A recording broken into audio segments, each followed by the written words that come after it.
Fight, and you may die. Run, and you'll live at least a while.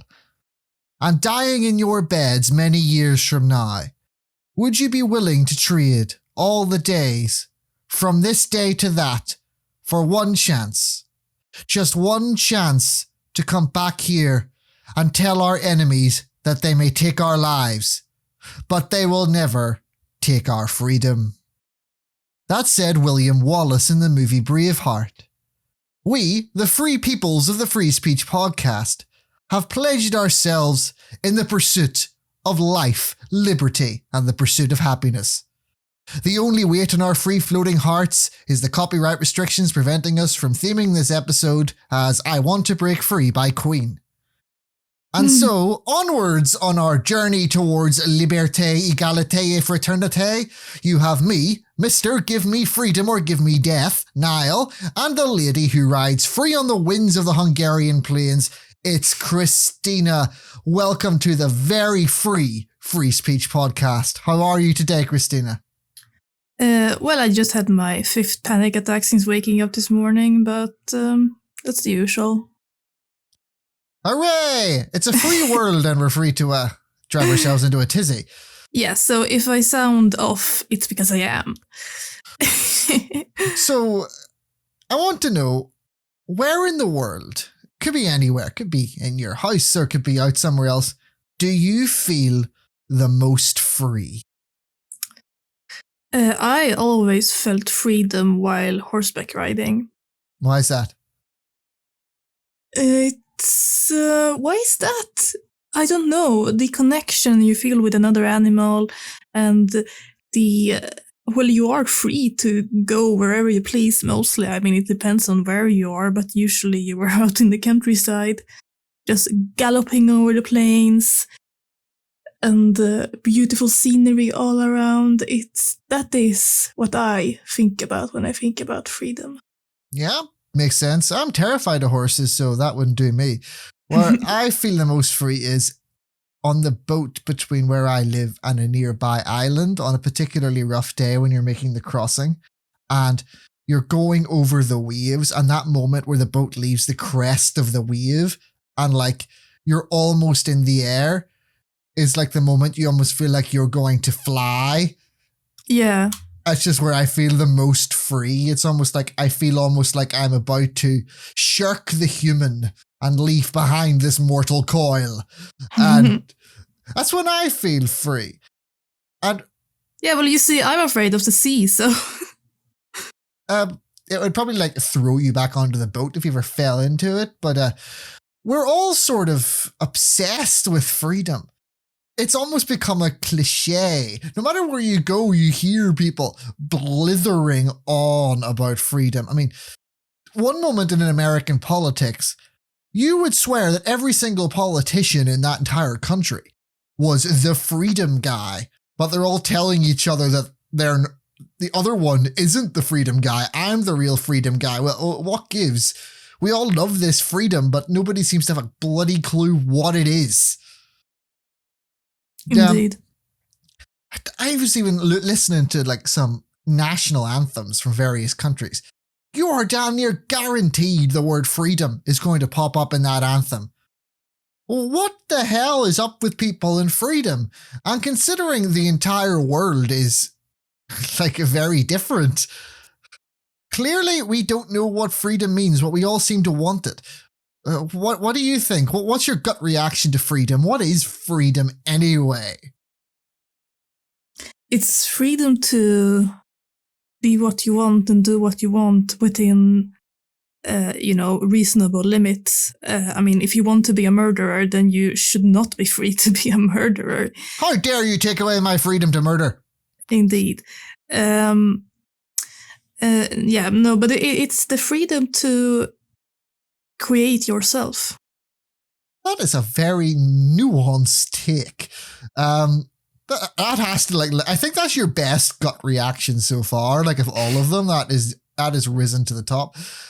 Most people, of all the things we've talked about so far, freedom is by far the most incoherent in the minds of the average person. You could get a very different answer from every single person who has it. And because I was looking about, for definitions of it and vox pops, whenever some journalists go out and they ask people random questions, and it has the most variability. And I thought, isn't that just ironic that the most free definition is that of freedom? It's almost like freed itself from being defined. Everyone picks their own definition of freedom, which is strangely reflective of a type of freedom. Yeah, that's very suiting. Well, what does freedom mean in Sweden? Like, you never really hear. What's the idea of Nordic freedom? The idea of Nordic freedom. Let me ponder about that. Yeah.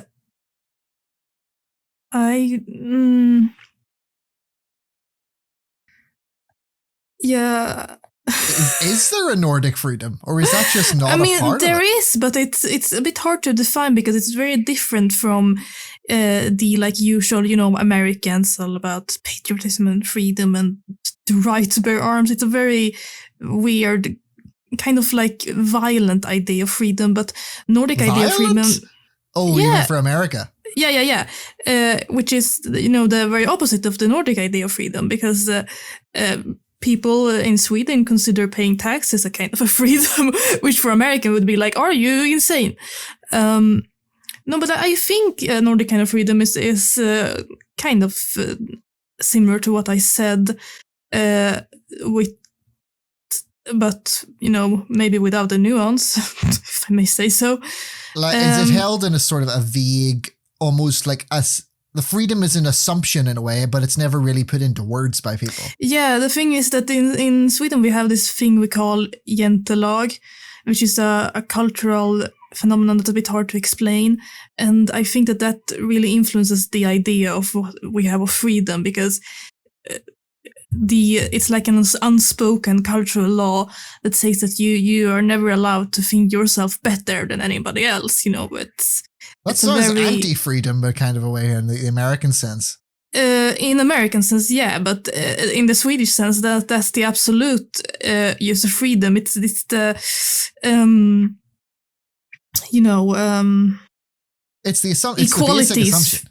Yeah, equality is freedom, and I think have fun on your own terms and. See, that's fascinating. Yeah. And when I've been researching this dissonance in what freedom is just follows us the entire way through. And that is just a wonderful example of that is the idea in the American mind. That is unfreedom. Yeah, I know. It's incredible. Just the idea that this is both freedom and they're meant to somehow jam together.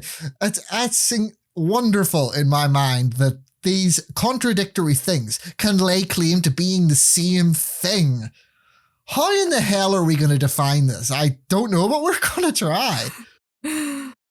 So, freedom, if you were to consult Google, it would tell you that it's the ability to act or change without restraint.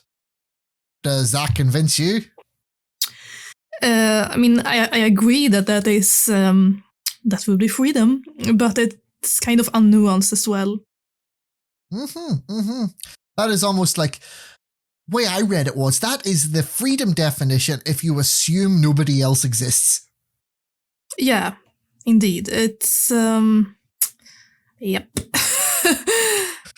It's just wonderful because I can't decide what I want to do. I recently bought a chainsaw to go and cut down trees.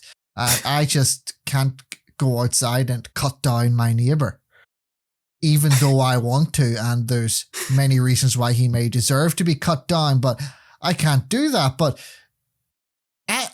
that's me acting according to my will. That makes me think further on this idea that the Nordic definition or the Nordic idea of freedom is equality, because we have a thing where there is a limit to what the personal property means. I mean, in America, you have like, oh, you're trespassing on my land. In Sweden, we don't have that. Everyone has right to walk on whatever land they want to walk, unless you are like, walking into someone's garden. Then you have stepped over the line. But that's the right to roam. Yeah, indeed, right to roam. And it's that's just one example of many ideas that constitutes that. What kind of reformers we think of feels equality like as freedom.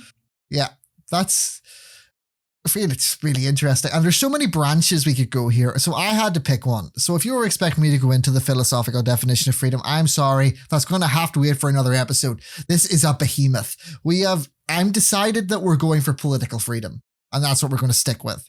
We will come back to it because this is a whole treasure chest of stuff here. Political freedom is often called liberty. Mm-hmm. And I suppose they used to use that name because it sounds nice, but also it differentiates political freedom from philosophical freedom. The definition of freedom for political freedom is very basically defined as a person with freedom will not be prevented by any force from doing something. So this is similar to the ability to act or change without restraint, but specifically about a person's will to act as they will in a political sense. So a force could be considered like the police, and the police stopping me from cutting my neighbor to shreds. And in which case, that could be considered by this definition infringing on my freedom to turn my neighbor into mincemeat. Yeah. But it's just interesting. That's the core of political freedom. That's the basic assumption to which everything else is built off. And that says something to me when I was thinking about this and where we're going to go with this podcast. That's the basic assumption. And I want you to keep it in. I want you to pin that because I think it helps explain an awful lot of where we're going.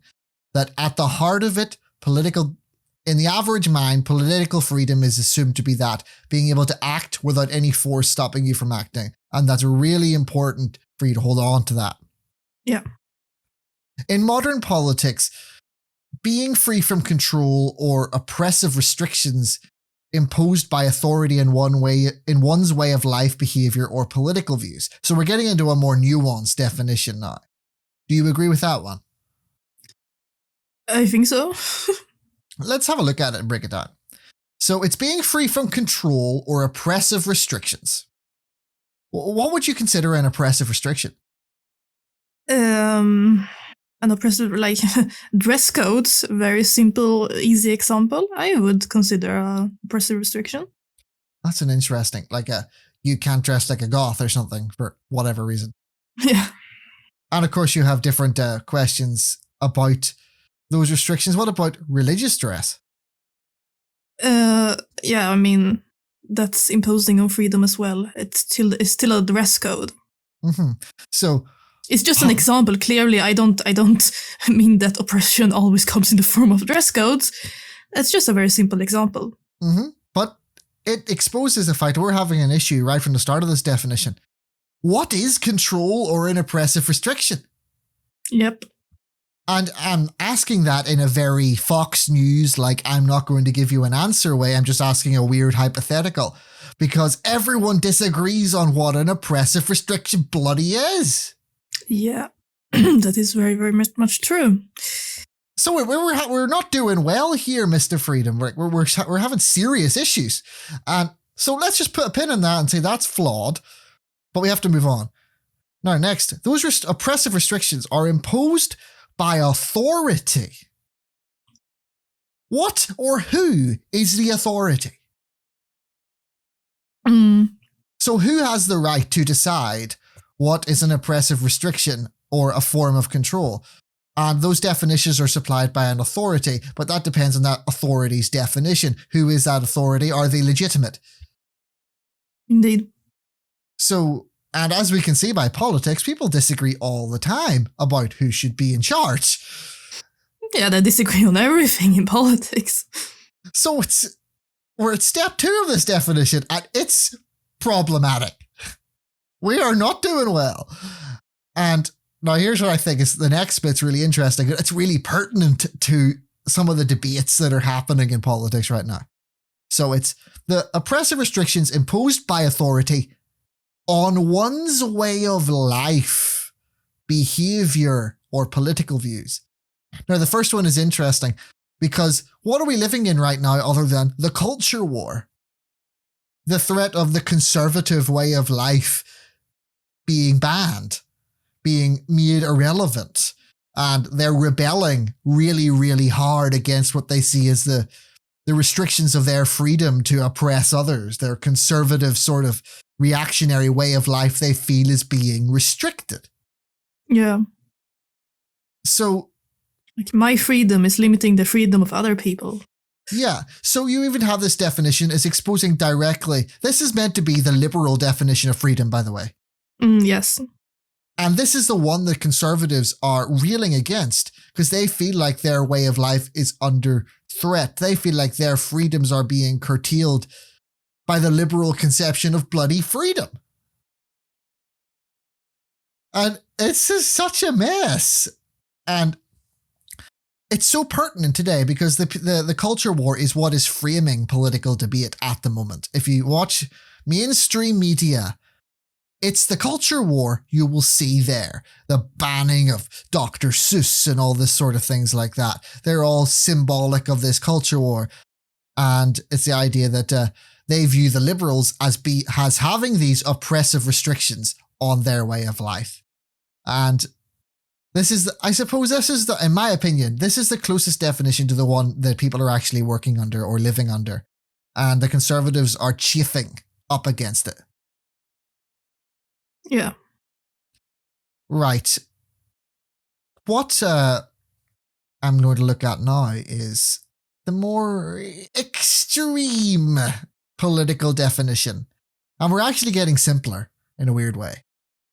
So some say freedom is the ability to do whatever one wills. And this is, of course, more the libertarian side of politics. If you're not familiar with who they are, they're effectively anarchists in denial. Oh, libertarians fascinate me so much, especially the less common hippie type of libertarian. They are fascinating, deeply fascinating to me. So they kind of have this strange idea that any imposition from an authority of any sort is illegitimate and therefore an infringement on your freedom. You need the ability to do whatever you want. So you have utterly bizarre situations. Like a couple of years ago, there was libertarians arguing that they should scrap the age of consent for sex. Yeah, I mean, it bears to mention that there are many different factions of libertarians, but yeah, that doesn't surprise me very much. But if you follow the logic of their idea of liberty, I mean, liberty is in their name, libertarian. Yeah, I know. They think that any restriction is too much restrictions. They want total freedom. They want me to lick up my new chainsaw, and they want me to turn my neighbor into mincemeat. That's my freedom. My God-given goddamn freedom. Now, have you ever heard of an idea called a freedom ship? Freedom ship? There was this crazy idea where some libertarians, like, I don't know. Oh, they made a ship, right? No, of course, they did make one. They just invented the idea. I don't know whether they were high on drugs and they like got around the libertarian fire. But I think I heard of something that they kind of established some kind of libertarian utopia on a cruise ship or something like that, and it all went to hell. I may be misremembering, but... no, that's actually the idea. They had this idea that they were going to build the largest ship ever built. It was effectively going to be a floating country. And they were going to continually sail around the world so that they were never at any port more than 30 days or something. So nobody on it would be able to declare themselves a citizen of some country and therefore have to pay taxes. Yeah. And so they can be maximally free, if you will, because they would want to like visit these countries and visit society while they were getting off the boat at their stops, but they never wanted to stay too long in case they had any duty to anyone else. So, with all that in mind... I just want to say a little bit, because I can already hear some libertarians protesting. If they ever find this video, obviously they won't, but I think that most libertarians and anarchists don't agree that you should be free to kind of kill your neighbor willy-nilly. And they have kind of this like very naive idea that without laws and limitations, people will just choose to be nice to each other, which is really, it would be nice, but I don't believe that for 1 second. But that is still the logical conclusion of the libertarian idea of freedom without limitations. It's the logical conclusion is. I do think they have this strange idea. They call it the non-aggression principle, which is this imaginary idea that people somehow will not murder each other. Yeah, I mean, we I don't know how they are thinking. I mean... Well, I don't think they're thinking very hard. No, I mean, we have history back when we had less defined laws, and that was a violent time. I don't understand that at all. I mean, if anything, psychopaths will have absolute free reign to, I mean, even more than they have already. Right. So what I'm going to try and do is, I think I must have found about 30 or 40 different definitions of freedom. I've selected my favorite, and I think this is the best that we've done so far, okay? So here's a more nuanced definition of freedom. Freedom is being free from restrictions as long as those actions or restrictions do not intersect with the rights of others and those restrictions are not arbitrary. Yeah, I agree with that. That's the best I could do. That's the bottom of the barrel script in there, because it was, no one agrees what this stuff is, man. It's anarchy. It's freedom. I just have to say, I know my partner's friend had this funny story of a former classmate who was trying to be all edgy and was a self-proclaimed anarchist, but his idea of an anarchy was like an anarchy, but with laws. Oh, so not an anarchy. I know, it's hilarious. Anyway, go on. No, interesting you say that though, but a lot of anarchists do that. They're like, anarchy has laws and stuff. Right. It's strange. You just tell yourself that in your dreams, mate, and see what makes you think. Yeah, I mean, I will say that my former boss, I guess, had this idea that he really liked the idea of anarchy, but he was also self-aware enough to realize that it's not very realistic in our current situation, which is something that I respect. I mean, I absolutely respect that. Because I agree, and if an anarchy would work, I agree, that's a beautiful thought, but I just don't believe that it will. You see, if you go into the left tube on YouTube, you'll find an awful lot of them are left-wing anarchists. And they annoy me so much because they talk about this idea and then they effectively act and promote policies that are simple social democracy. And it's like, you aren't really an anarchist, are you, son? It's just like, in their heads, they know that is never going to happen. And they can't admit it to themselves. They know that anarchism is never going to be real. It's like a fantasy. I call them aspirational anarchists. Yeah. There's just I will say that as long as you are self-aware enough to realize that it's not very realistic in our current social paradigm, then I can respect that. But pretending otherwise it's not doing anyone any favors. We shouldn't pretend. We're trying to advocate a very real policy change to revolutionize the world, and the idea of having something so vague as anarchism is offensive to people like us because they don't have the structure, they don't have the policy proposals to make anarchy, or they don't have the theoretical background to it or anything. You know, they've got like these vague anarcho-communists and other contradictory, strange ideas that they don't make sense, they don't gel together, and we will do episodes on them in future. But basically, the The idea that you can have total freedom and people won't knife the out of each other is a little bit of a pipe dream. Yeah. So, is freedom the ability to be at liberty responsibly, or the ability to do whatever the hell you like? Now, in these situations, it is always good to consult the ancient Greeks. Now, they said, in the original sense, that freedom meant not being a slave, which is the same as not having a master. What do you think? Oh, that already excludes pretty much the whole world. Mm-hmm. This is the first conception of freedom. This is the first idea of a thing called freedom. Yeah. Because I suppose in their minds they looked like a slave can't choose to do anything that his master did not sanction. His future's not his. There is no agency there whatsoever, while they looked at someone who was not a slave and saw a relative level of agency. For example, a woman who had very little rights in ancient Greek society, would she still not look free in comparison to a slave? Yeah. Let's consult our boy, Aristotle. He said, our boy, our homie.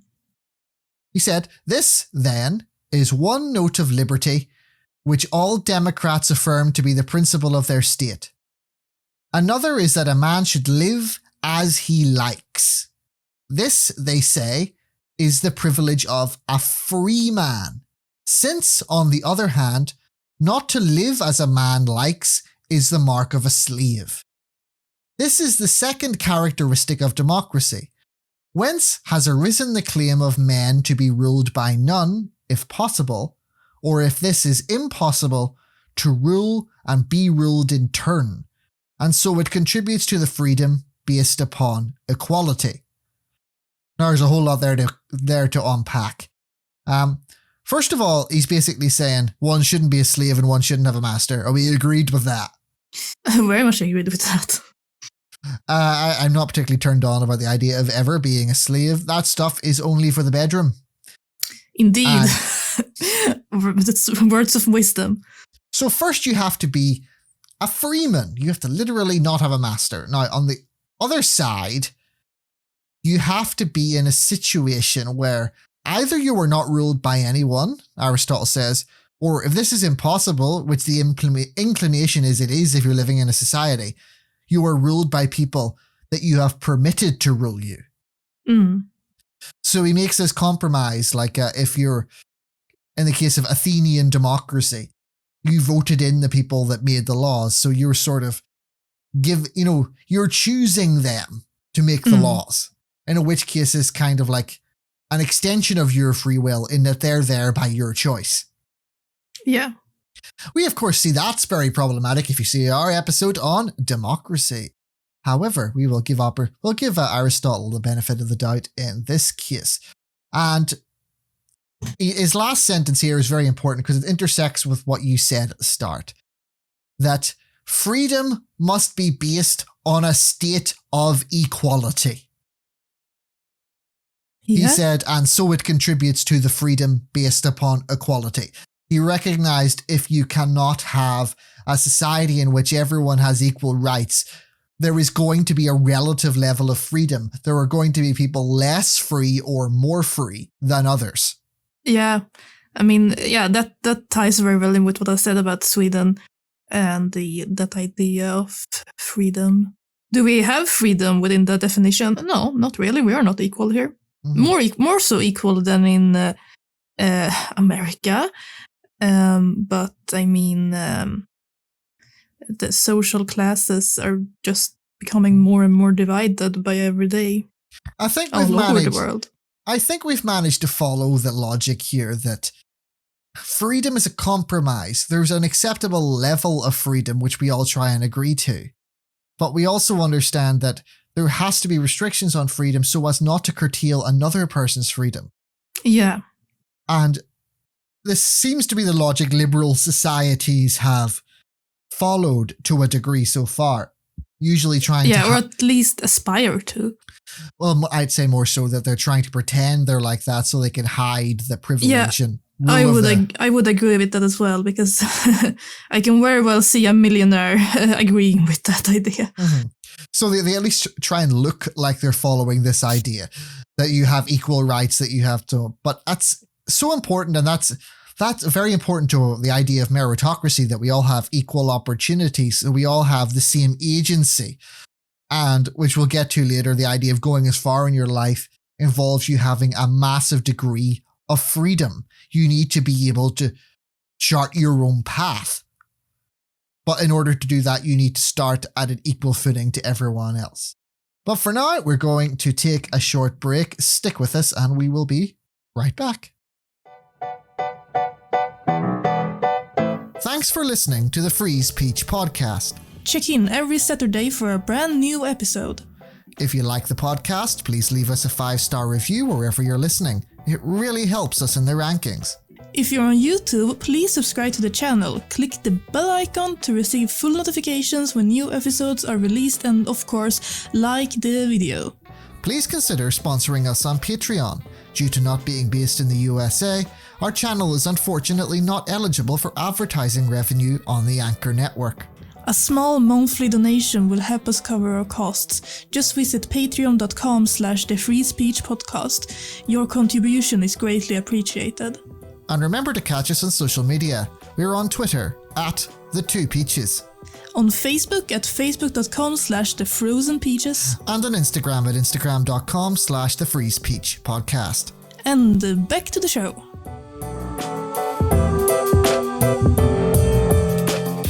The only place it's cool to be a slave is in a dungeon.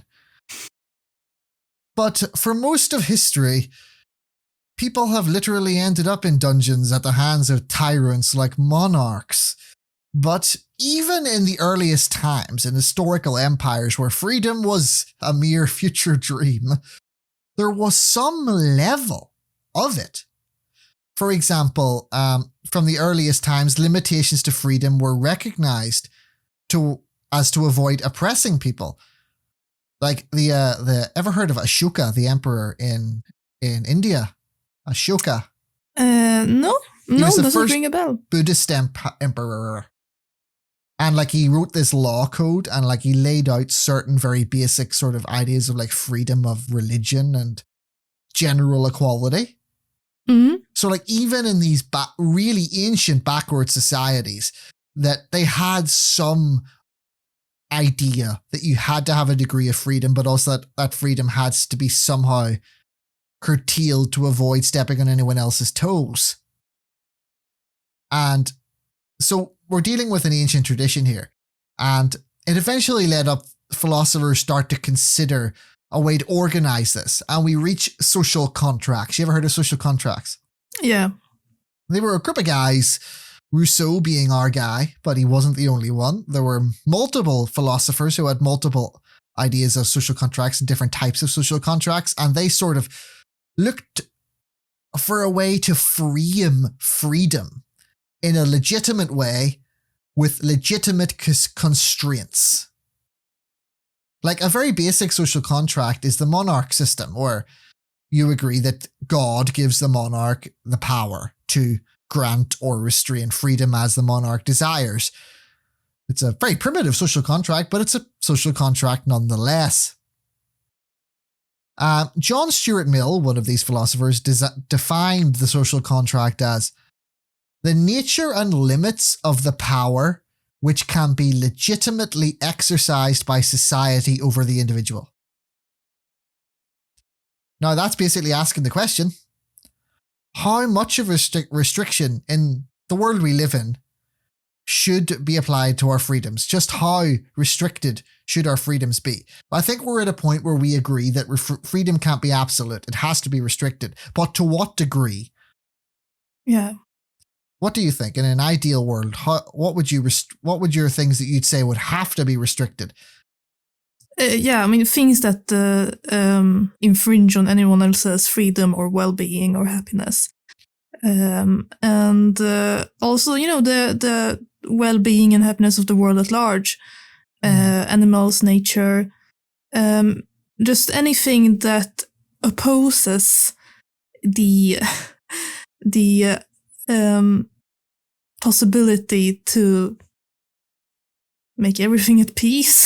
That sounds so hippie-ish, but can you think of anything specific? Is there any particular thing that you think should be restricted or should not be restricted? I mean, clearly murder and hurting anyone should be restricted, right? Yeah, a bit more interesting. Not murder. Can you think of anything a bit more controversial, maybe? Yeah, restrictions on corporations to, really manhandle nature into absolute submission and ruin the world for us all. Yep, that the rich should have their freedoms curtailed so as to spare the world and us from their actions. Yes, and I was specifically thinking about the climate, but I mean that in all areas, of course. It's a very important concept with the climate, whereby if that freedom is not curtailed, all the human race could end. Yeah, exactly, and we have the situation where large corporations see themselves as entitled to, harvest the forest into absolute extinction. And there are so many animals that have become extinct in the last 100 years. It's scary. It's absolutely terrifying. And I think we have an absolute... We owe it to the world and to ourselves and to existence itself to take care of each other, down to every last little insect. I've got one for you. What do you think about this? It's a bit less earth-shattering, but it generates a lot of emotion and controversy among people, especially people that consider themselves lefty. What about restricting the ability for religious groups like Jews and Muslims to circumcise their infants? Oh, yeah, I absolutely agree with that, because an infant can't make that decision for himself. But is it not part of their religious freedom to do that? Yeah, but that idea of religious freedom infringes on, general freedom, because we have a situation where religion mostly survives through indoctrination. And religious freedom is kind of such an oxymoron, because if we have a situation where the children of a religious family is just indoctrinated from the start to be religious, then do they have religious freedom? No, they don't.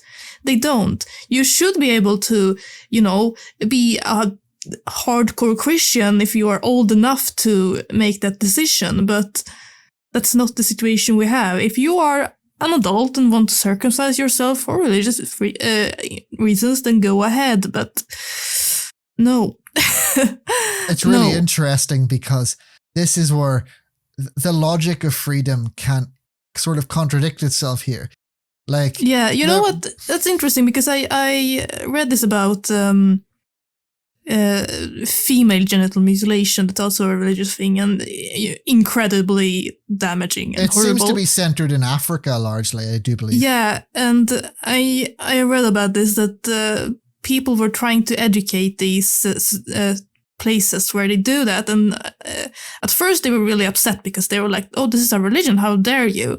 But after they understood what this means, then most of them agreed that it would probably be best not to do that. So that's also interesting. Like, people generally don't have bad intentions. Of course, I never thought otherwise, but bad intentions, not having bad intentions does not make you immune to harming others.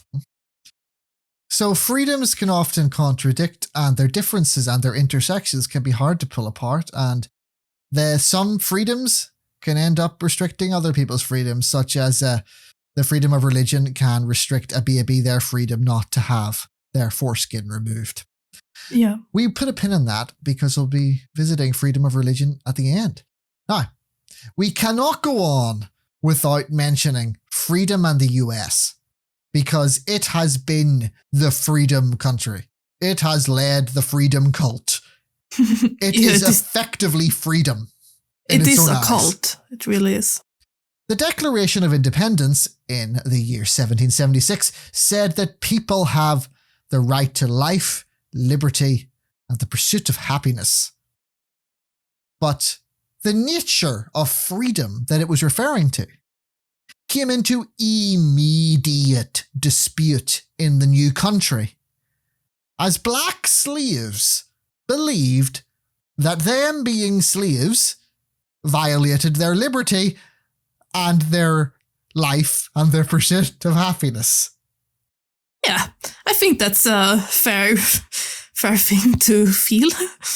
And in response, the slave owners thought that emancipating black slaves amounted to violating their freedom to own and control their own property.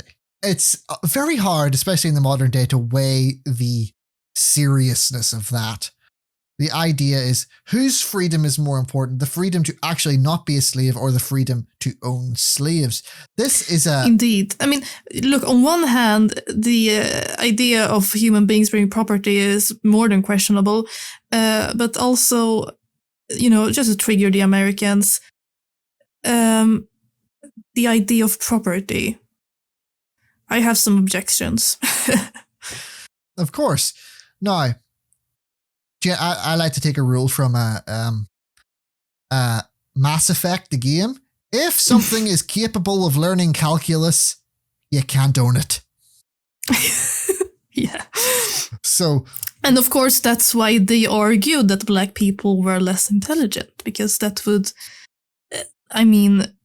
in some sense of the word, justify. I mean, it doesn't justify it. They're not justified to own a mental person, but it's This issue continued to be debated for nearly 100 years, and they literally had a civil war about it.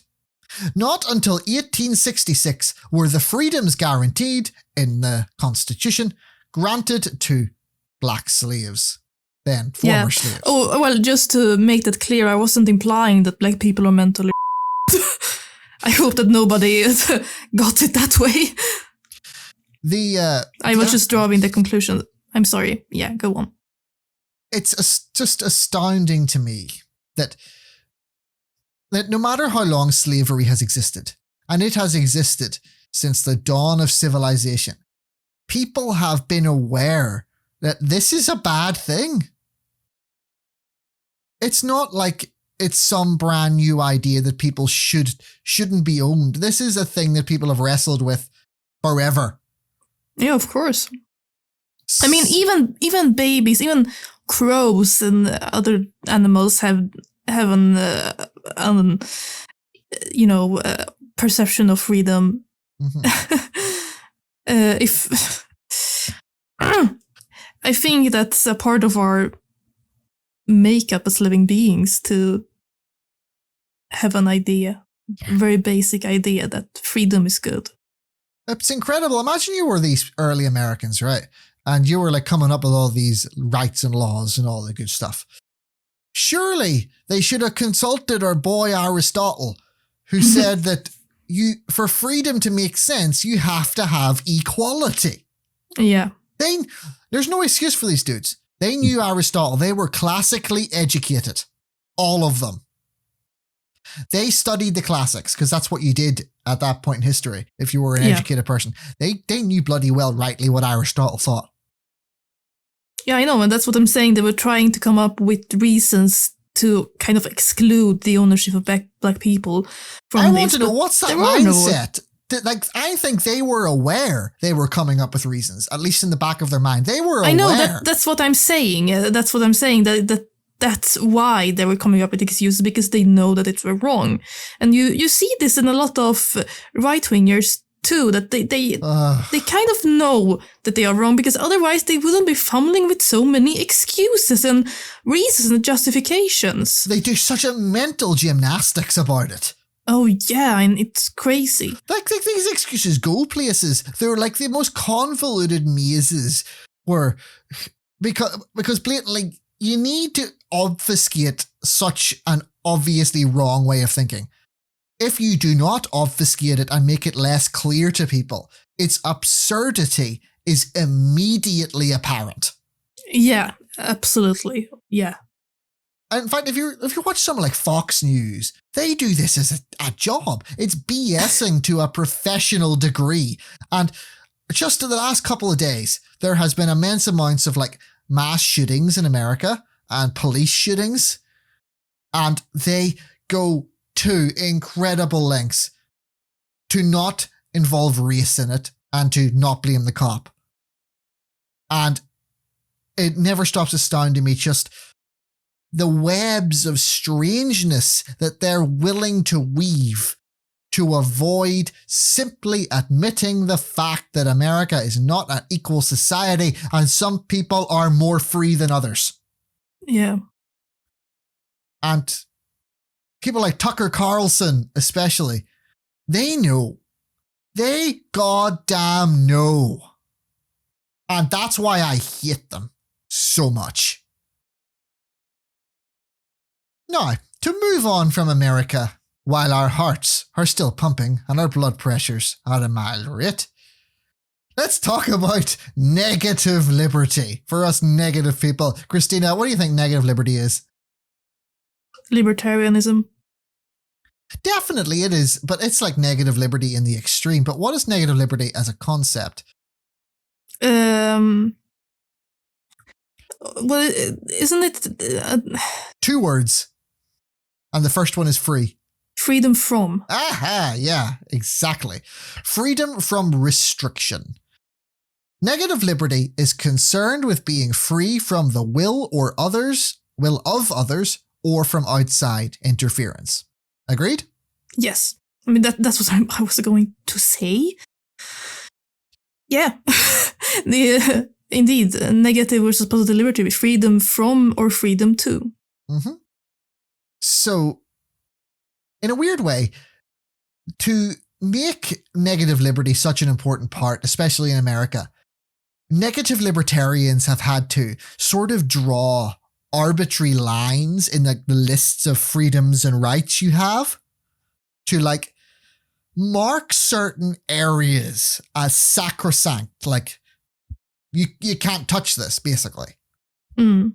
And one of them is like the idea of a private life, the idea that what you do in your home isn't the business of the authorities, including what you're teaching your children. Like if you're teaching them, the earth is flat or something, they're like, the government has no right to look into what I'm doing in my own home. And the home is the biggest example of one of these areas to which they've drawn off and said, this is where freedom exists, total freedom, and no authority has a right to restrict it. The private home is negative liberty paradise. I bet their children would like to disagree. Indeed. That they live under a sort of tyranny in those type of houses. Yeah. So they think that authority should only exist to try and stop the personal desires of private interests colliding. So they sort of think that the government interference should be at a distance. Look, I'm not saying they're not all libertarians. In fact, very few of them are. They believe there has to be some restrictions, but they believe that they should be outside these very well-defined areas. And effectively, the job of the regulator of government is to just interfere enough to make sure these little sacrosanct boxes don't collide. Yeah. I would describe it as hands-off government, put it that way. Or like a soft right-wing government. Imagine like George Bush or whatever, but nothing libertarian. Mm. I would dare say to propose that this has been the dominant version of freedom in the Western world. Does that apply in Sweden, for example? Do you see negative liberty tendencies where you're from? It's not the same as in America. I'm not saying that I consider Sweden to be a perfectly free country, but is there any sense that Swedish people don't want the government in Stockholm telling them what to do in their own homes? I think that people would say that it depends, actually. Okay. Mm. Go on. Yeah, because homeschooling is not a thing in Sweden. Interesting. You don't have the freedom to do that. And you can choose between private schools and non-private schools. Yeah. So is there a consensus among Swedes that even in the home, there is areas of which it is reasonable and appropriate for regulation? Yeah. I think that's a consensus. Absolutely. That's I don't hear interesting. much arguments about that. So, and that is a considerably less negative libertarian than in America. They consider any regulation of the private home to be off limits. Yeah, absolutely.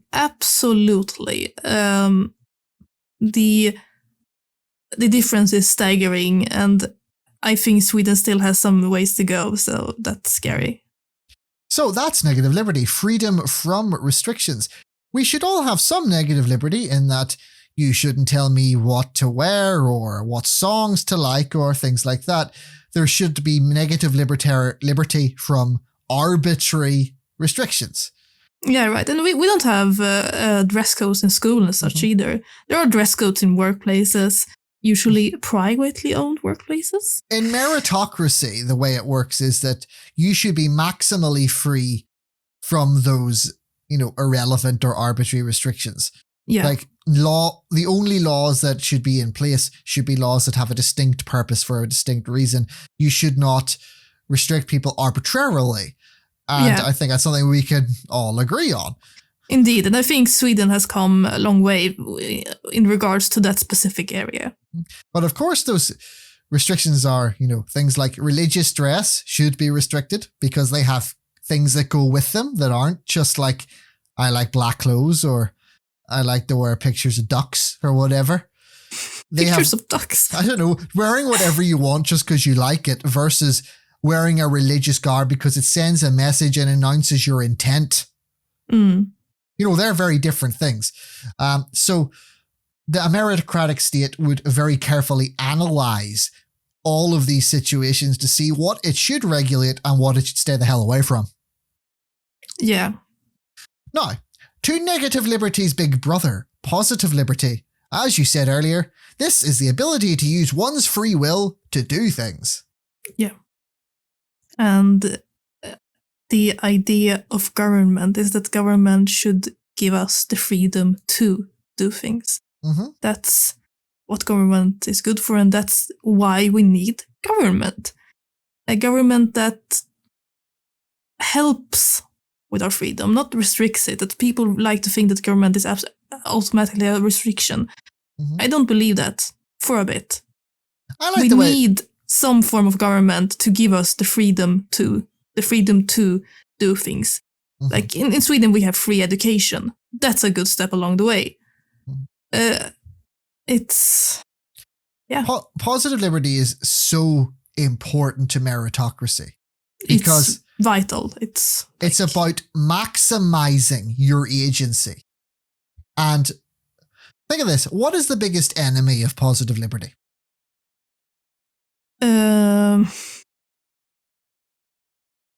I think that's the materialistic mindset that capitalism fosters. Well, yeah, that's a type of, things like capitalism, yes. Anything that creates inequality, classicism, racism, things like that, which prevent people from maximally using their agency. For example, a black person in America has less ability to do what they like than a white person. A poor person has much less ability to do what they like than a rich person. Yeah, so to streamline my answer there, because my answer was quite abstract, I admit. But yeah, class differences, absolutely. Class differences, which of course include, racial differences, because that's also at the core of it, a class difference. There anything that have you start out at a different level in life? So when we actually say we believe in equal opportunity, when we're talking about meritocracy, what that actually means is that it's, if you looked at it and opened it up, it would say maximizing one's positive liberty. That's what stands behind equal opportunity. Yeah. And at heart, it's about your ability to master yourself. So you get access to society's resources for you to make the best of yourself, to go where you wish to go and go the furthest you can without hitting arbitrary walls. Yeah. Just think, how many geniuses die in Indian slums never learning to write? I know, it's. I think about it quite often, believe it or not. Like, would we have found a cure for cancer if more people had the freedom to be educated? Because I honestly really do believe so. I love to compare the two, positive and negative liberty. I love to think of it. Negative liberty is the government getting out of your way. Positive liberty is the government putting its hand behind you and giving you a boost. Yeah. And you can have a lot of negative liberty and not a lot of positive liberty. And that effectively just means you're being left alone. Yeah. And let's face it, when you're on your own, when you live a solitary lifestyle and you're not talking to anyone or working with anyone, you have a very limited ability to do things. Yeah. Because all you can do is what you can make. Yeah. As a extreme introvert. Yeah. So I want you all to remember, positive liberty is all about equal opportunity. And equal opportunity is all about enhancing and maximizing people's positive liberty. Gives you the power, people. That's the idea. Giving you the power to do whatever it is you want to do, as long as it benefits you and society. Go as far and as fast as you can. Right, we're going to finish up by just having a quick look at some of the most famous freedoms that appear in America's First Amendment, which is the Freedom document, effectively. So it's the First Amendment of the US Constitution. Have you ever heard of it, Christina? Of course.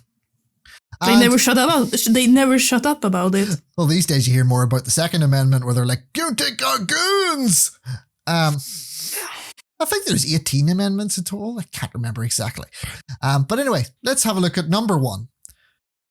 Freedom of speech. Our podcast name just lights up in joy. Why is freedom of speech important? Freedom of opinion, I believe, and the freedom of expressing that opinion. Mm-hmm. We'll probably do an episode about freedom of speech on its own in the future, but you need the ability in a meritocratic society especially to articulate ideas. Yeah. If you cannot legally articulate those ideas and communicate them, well, we're not going to go very far, are we? But on the other hand, we're not interested in nonsense and conspiracy theories. Indeed. So, next, freedom of religion. What do you think? I mean, we had talked about this, and I think my stance on that is pretty clear. If you're an adult that is able to make your own decisions, then go ahead, be a moron, but don't tell your children what to be. In a meritocratic society, freedom of religion would be a private matter. However, whenever you start preaching and proselytizing and brainwashing others, you start infringing on their right to be free from you. Yeah, and I think there is this idea that the parents own their children. No, you do not own your children. Your children are their own people. You do not have the right to tell them what to do with their lives. We might have another episode on freedom of religion. We're going to have an episode on all of these because they're all really interesting. Next one is freedom of the press. This one annoys me because I trained as a journalist and I care very deeply about journalism. And America's like, freest press in the world. To hell with you. Your press ain't free, not even in the slightest. It's all owned by corporations who are all right-wingers. Yeah, I mean, Yeah, I think that's pretty hilarious. It's a private corporation always has its own agenda. Yeah. The next one, freedom of movement. This has become very popular in Britain after Brexit, where we lost our freedom of movement to move in Europe. Mm-hmm. But freedom of movement is often a bit of a tricky one because it's often disguised as freedom of movement of people and goods. So we might say, oh, it's really nice I could get on a train and then a boat and I could go and visit you without needing a visa or whatever, because previously we were effectively in one big super country. I could have just gone to visit you without much fuss. But that's nice. That's nice to have. But what they don't mean is it's really about freedom of goods. It's about businesses not having to pay border taxes. Yeah. Just a little aside here. One of the reasons that, or like the main reason that Sweden didn't enforce a lockdown is because they can't. It's because it's against the law. We have a very strict freedom of movement law in Sweden, and the government didn't have the authority to, lock everything down, which is why they just came with general recommendations because it was the best they could do. But now, obviously, this situation has highlighted the issues with that, and I think there would have been ways to restrict movement without needing to rewrite that law. I think definitely freedom of movement needs to be divided up into two freedoms. Yeah. The personal freedom to go to Rome should be a totally different thing. Because let's face it, in especially the EU, it's all about making sure that you can attract cheaper labour. Yeah. Freedom of assembly, which is the right to protest and the right to get together to make your will understood by the authorities. Funny enough, Western governments really hate freedom of assembly. They hate protests, and they hate the fact that the black people and the women's dare protest, and they sick the police on them. Yeah, I'm thinking very much about the Yellow Vest protests and the abhorrent way they dealt with that. Well, I'm thinking more like Black Lives Matter protests and things like that. Oh, that's too, of course, that's... Well, the recent ones... That's almost too fresh in my mind. I haven't been able to fully digest that yet. There was recent ones in Britain where people were protesting the launch of a bill which would heavily restrict freedom of assembly. And even though the police in the UK aren't armed, God, they used their shields to beat the crap out of protesters who were just sitting there. I know. They beat the crap out of them. I know. It's yes. So yeah, that's a right in democracy that democratic governments absolutely hate. Unless it's right wing protests, then you can just go into the Capitol building and do whatever you like. I know.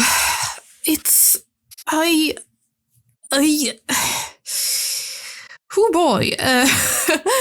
I'm always so confused about especially American cops and why they seem to be some kind of horrible right-wing high mind. It's very strange to me because in Sweden we have very different cops. They are very usually the cops I have met and the cops I have heard talk of are usually, very kind, very gentle, almost perhaps a bit incompetent, really. So it's very hard for me to imagine living in that kind of law enforcement. I am absolutely convinced we will have a future episode about policing in America. Yeah. Next one, and the last one in the First Amendment, is the freedom to petition the government, which is fairly unambiguous. You got an idea, you should probably have a way to have that injected into the workings of government. Did petitions ever work? I think it's more so like, it includes like the right to vote and everything. It's the right to have your will included in governments in some way. Yeah. And of course, in a meritocracy, that sort of freedom would be about your access to being able to vote and contribute to your area of expertise. Yeah. Right. Anyway, we have run out of time for that. as you can probably see, that is a ripe tree of future episodes there. So get your hype on. But for now, we need to take a break, but stick with us because we will soon be discussing some dodgy things we found on the internet. Join us for that in a moment.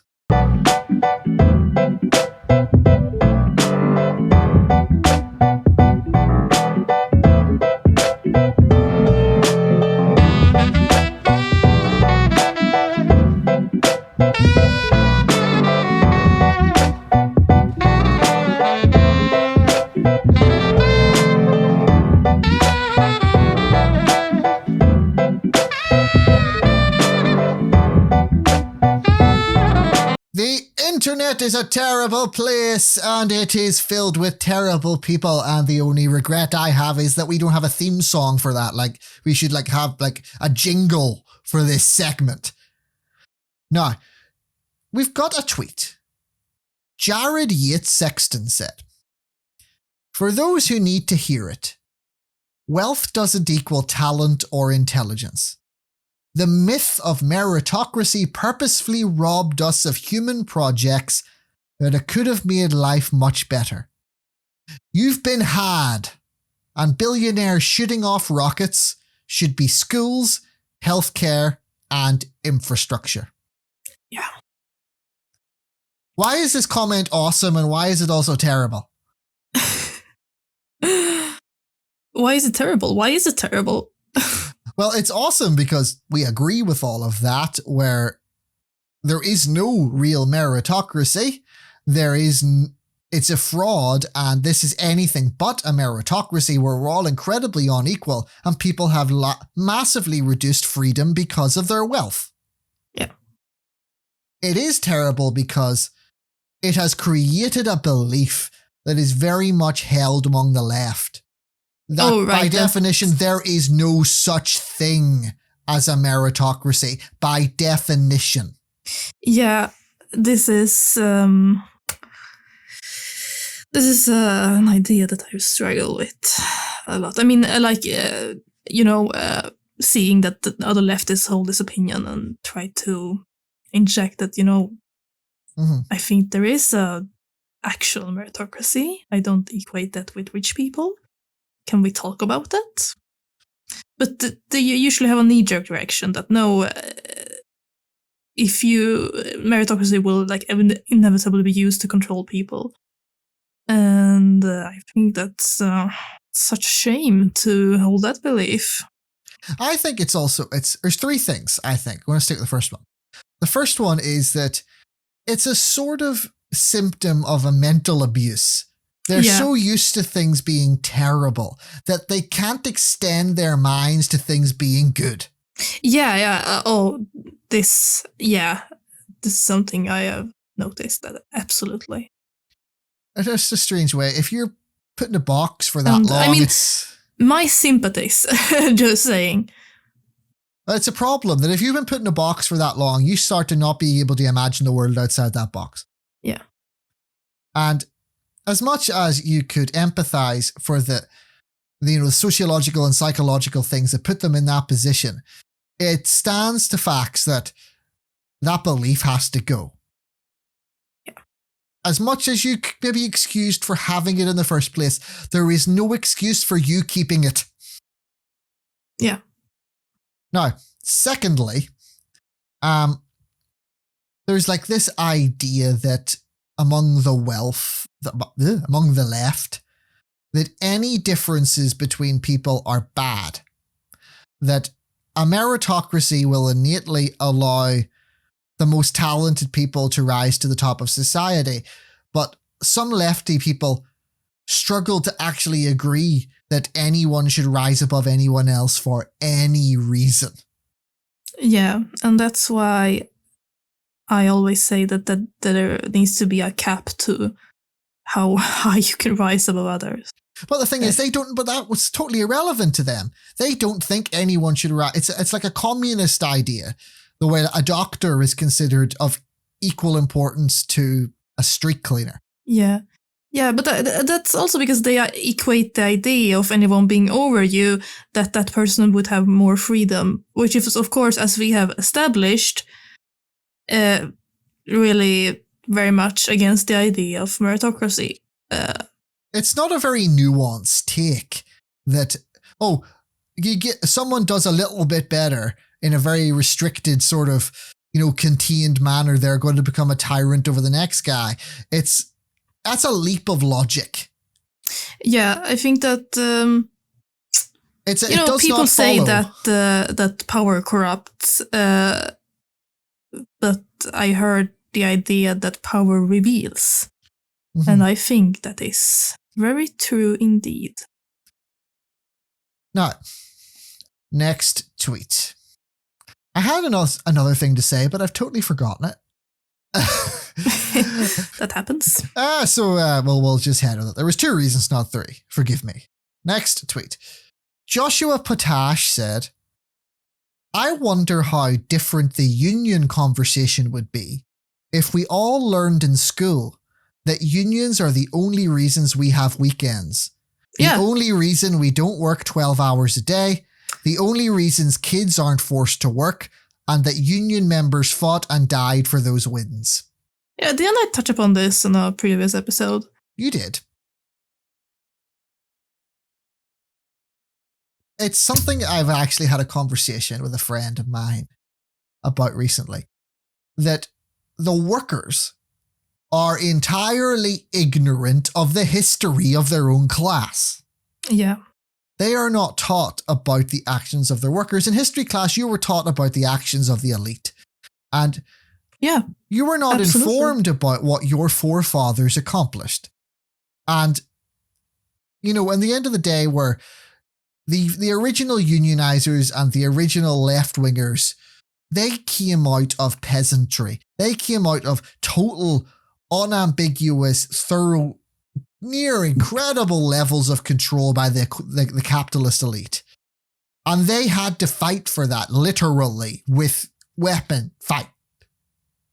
Yeah. And we don't know that. We're not taught that. That is never mentioned. Yet we all know about Henry VIII and his dysfunctional wives. Yeah, I know. Absolutely. And I think that's such a purposeful thing. It diffuses any possibility that class consciousness will emerge in the youth of the common people. Yeah. I mean, this is so true. Indeed, I never learned about these things either. I mean, guilty as charged, I still don't know enough. Well, that's disgusting even more so, because in the Nordic countries, unions are some of the most powerful in the world. You don't have a minimum wage because the unions are so strong. The fact that you don't learn where those unions come from is an absolute abomination. Yeah, I mean, why do you think the right-wingers really want to restrict those unions so much? Look, unions aren't perfect, and they're primitive. They're an example of the very first sort of movements on the left. They're a starting point about a fight against the elite. But nowadays they're considered incredibly backward and extreme and things like that. So if we're trying to build a future of, the future of the left, which is meritocracy, we need to start recognizing the left as having evolved. We need to think of ourselves as part of history, while currently only the elites are part of history, that we're actually existing in an intellectual worker tradition, which has many forms and has evolved over time. To deny the history of unions is to deny the fact that the left is legitimate, that it has its place in history. Yeah, there are so many people that don't see the left as legitimate. They see us as ineffective dreamers that, don't have any ideas that are applicable to the real world. And indeed, if you know about the history of these things, then you would instantly realize that, wow, that's so not true. But the propaganda machine is really effective in this regard. And it makes me absolutely livid with rage. To bring up something I brought up last time was that recently the workers in Bessemer, Alabama did not vote to unionize against the disgusting abomination that is Amazon. And if I was a religious person, I would demand we have a moment of silence for that, because it is disheartening that if we can't even unionize, and I mentioned before, a union is a primitive sort of very basic resistance to the capitalist power, it feels like a very long way away where we will be able to institute something as grand and ambitious as a meritocracy if we can't even unionize. Yeah. So I always find it so weird that the excuses people have for being against unions are just thinly veiled excuses to be able to oppress people. let's And face it, it's if so you don't, strange to me that people are so blatant about that. Okay, I struggle to find the words to express how incredibly angry that makes me. look, you can agree that unions aren't perfect, and because as I've said, they aren't. They're quite primitive an idea. But the point is, they're an idea to improve. They're an idea to go from. And if you can't even let people have a starting point. Yeah, but even excluding all that, the just taking away the power of the workers, the people who, do the actual work, just denying their autonomy over their own lives. Even if unions are imperfect, it doesn't matter. You just don't control people. That's easy as that. I think we can all agree that we should thoroughly demand the history of the left be taught as history. Yes. Next tweet we have from somebody called Wendy Puerto Artist. She tweeted, "Does anybody have a list of all of the big corporations with Marxist views? I want to make sure I avoid them." Someone commented, "They all do, sadly. It seems we have no choice left but to abolish private corporations. It's the only way to defeat Marxism." Wendy replied, "I think you're right." And this is unironic. No, it's a joke. It's Okay. sad. But the point is, loads of people took it seriously. Yeah, Loads I of can people see in the that. comments. But the commenter knew what it was about, and the person was obviously making a joke. That is actually really clever. Hats off. That's really... I respect that. And of course, that's funny, but the sad thing is many, many, many, many, many people in those comments thought it was true. Yeah, I know. I've talked about this, that the people who are against left-wing ideas are against left-wing ideas when they think that they are right-wing ideas. This came up a couple of days ago, and I actually thought of you when it came up. Ever heard of Candace Owens? Yeah, I heard of her. She's the token black person that goes on Fox News to tell black people that they're not oppressed. Yeah. And then as a result, they pay her lots of money. And she basically went on Fox News and was like, see all these terrible things. And she lists off the terrible things. And she went, oh, it's Marxism. And literally all of them were typical symptoms of capitalism. Yeah, I know. I see that all the time. All the time. Almost every time people bring up Marxism, they are always describing capitalism. Always. Has anyone ever read Marx? Is he the most talked about person who has never had his books read? He wrote them for a reason. The Communist Manifesto is like the thinnest book. There are very few pages in it. Just take it up and read it, and then you can make up your own mind. It's just, he's the most, I've never seen a character that has been, interestingly because of Jordan Peterson, I have never met a character like Marx who's been given the postmodern treatment quite as much, where literally everything that was his original meaning has been stripped away and his image is reproduced in endless simulations, totally detached from what he actually did or said. Yeah, it's quite staggering. It really is. So when people often accuse me of being a communist, which is hilarious to me. Yeah, I get it at least twice a day, at least. It's such a low blow. It just betrays their inability to understand what communism is. And I say I come from a family that fled the oppression of a communist regime in Eastern Europe. Don't lecture me on communism, please. But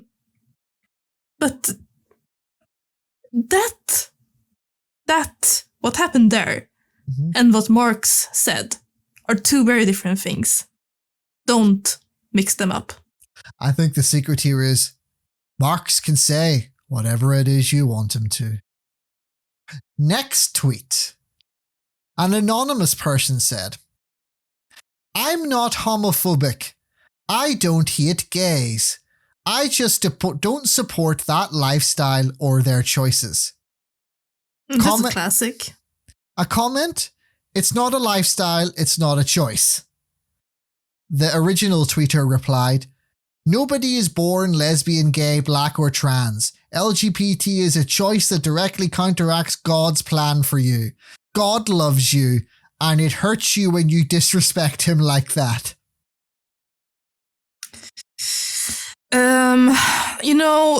I would really like to educate the people on gynandromorphs as found in nature, many animals in nature.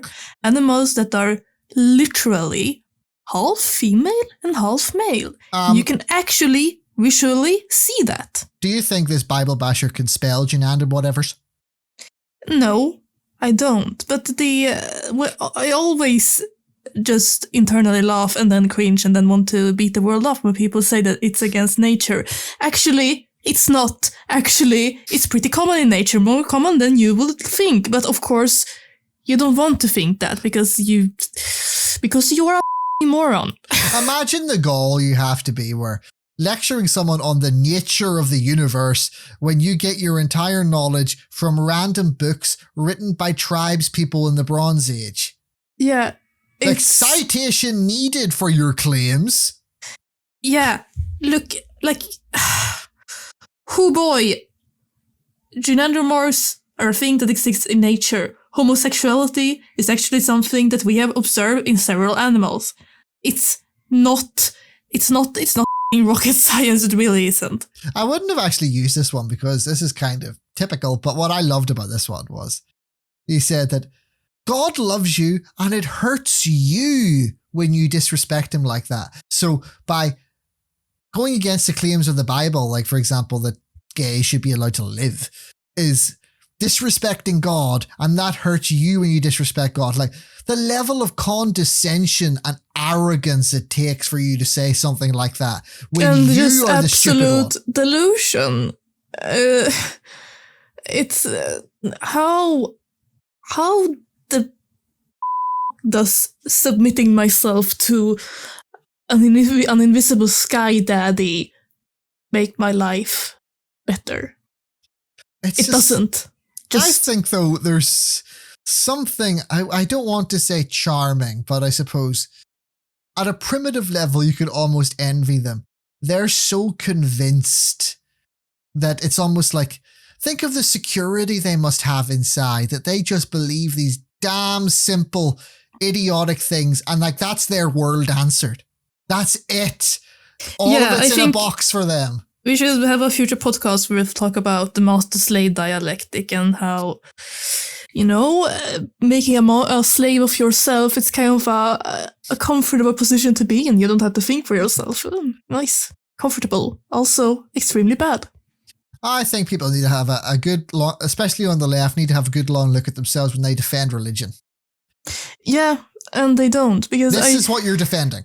I think that is also, because most people who are against, say, Muslims are right-wingers, and they are very afraid to sound like them. But it's such a shame when the discourse about religion only comes from one political leaning. I think there is more than enough space to talk about that. And of course, people don't want to offend other people, and I don't want to offend other people either, but I will defend a religious idea that is just inherently harmful. I will not offend a person who holds these ideas, but I will stand by what I believe, that it's harmful to subject people to it at a very young age. If you're on the left, you supposedly believe in equality, you supposedly believe in equal opportunity, and therefore you have to be against things that are intolerant. And this is clearly intolerance. Yeah. If you are okay with that, you're not on the left. And I want you to walk yourself out of any idea that you are on the left if you tolerate religions like Islam, which hate people. Yeah, Get out of the left. Get I out. also want to say that just not specifically Islam, but all Abrahamic religions, and the people on the left have a very easy time to shun Christianity because they feel like they have some kind of, right to it since they were probably raised in a Christian. I think more so it's also that the hardcore Christians they're against are also tends to be the Republican Party, like in America. They tend to be the right wing that they oppose. Yeah, but also the Christians are not the others. Yeah. Right? They are not foreigners. So that makes it very easy to shun Christianity as an idea. But just don't mix up religion with racism. Right-wingers do, indeed. But as left-wingers, no, we don't. And don't accuse us of anything else. Because that's so not what it is. Yeah, religion is not a race. You cannot choose what religion you are, but you cannot choose what race you are, but you can certainly choose your religion. Absolutely. And I mean, in theory at least, most people are forced into it, but yeah. Yeah, brainwashing is a powerful thing, and no doubt we will have an episode on that as well. But for now, we have run out of time. Thank you so much for sticking with us and our 5th episode. It's been quite the ride so far. We've learnt and done some pretty interesting things. If you like what we do here and you want Christina to take up her rightful role as king of the world, please go over to patreon.com/the Free Speech Podcast and make her an offering. You can get round in a ritual circle when you make it and see if we can summon the devil. Until next time, I'm Niall. This was Christina, and this was the Free Speech Podcast. Goodbye. Goodbye.